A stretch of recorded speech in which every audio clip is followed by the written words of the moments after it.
Hello, today I want to talk about Amnesty International in the German Democratic Republic.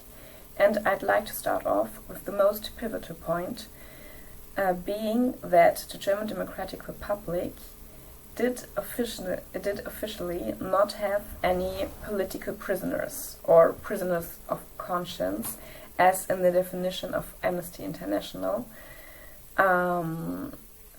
Because this is the group that Amnesty, of course, usually tends to, but officially in the German Democratic Republic, the government says every prisoner is a criminal and there's no political prisoners, which makes work, of course, hard for Amnesty International, because you have to justify your activism, and you have to find the people who are really prisoners of conscience, but you can't rely on the government declarations.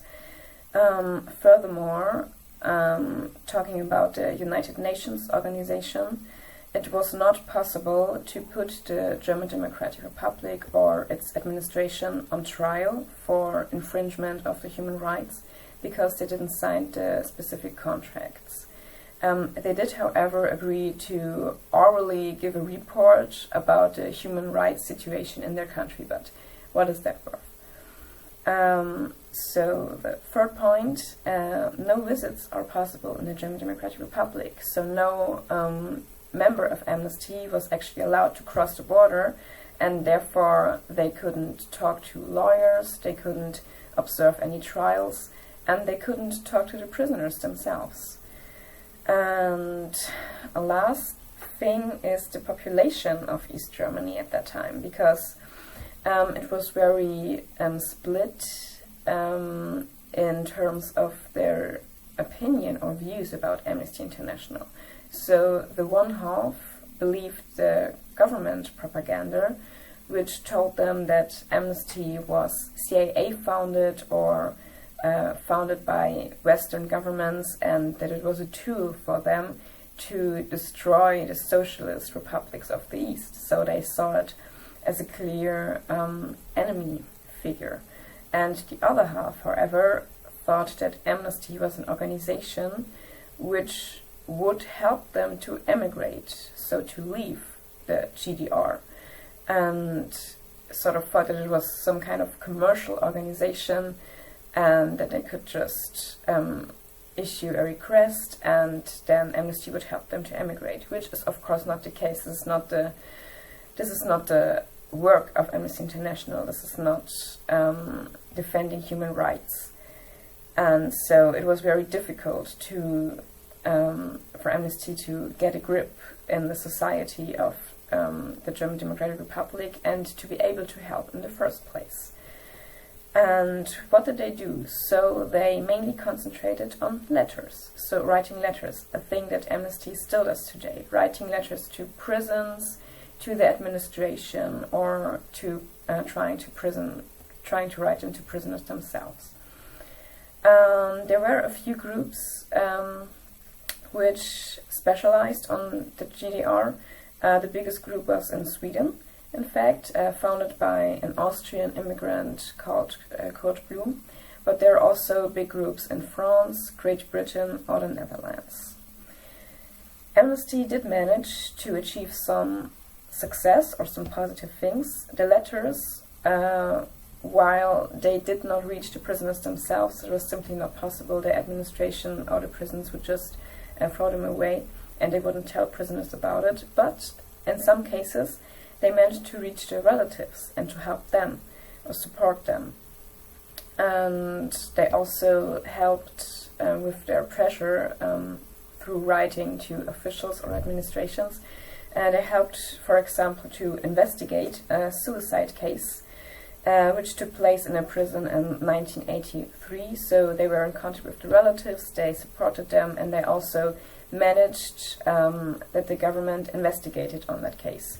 They also reported about torture in GDR prisons, as well, issuing investigation by the GDR.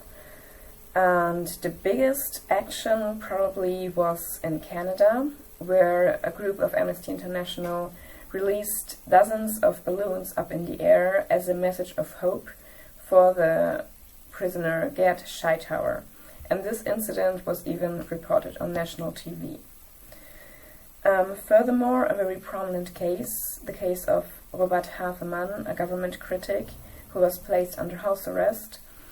And Amnesty did manage to maintain a correspondence with him, so they exchanged letters with him. They were allowed to do that. And through that offering him, of course, and providing him support, emotional support, foremost. But the work of Amnesty also could have its downsides. For example, one couple's detainment was prolonged due to Amnesty, so Amnesty wrote a letter, and this prompted the officials to think that the couple had connections to the West or were espionages and were spies. And therefore detained them even longer. So without Amnesty, this couple would have been released earlier.